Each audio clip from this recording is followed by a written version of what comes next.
Hi friends, today we'll talk about how to fix or how to solve the problem of it's not working on your device on the application of Gemini. We'll go to settings.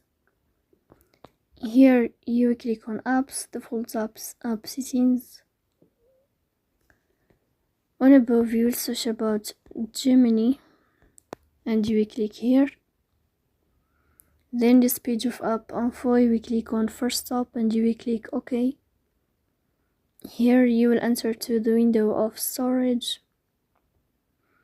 Then we click on clear cache, but pay attention, don't click clear data because that can delete your account. Here you can turn on your airplane mode and you can turn off your airplane mode again to fix that problem. So please don't forget to like and subscribe. See you next time in another video, and thank you for your watching and your attention.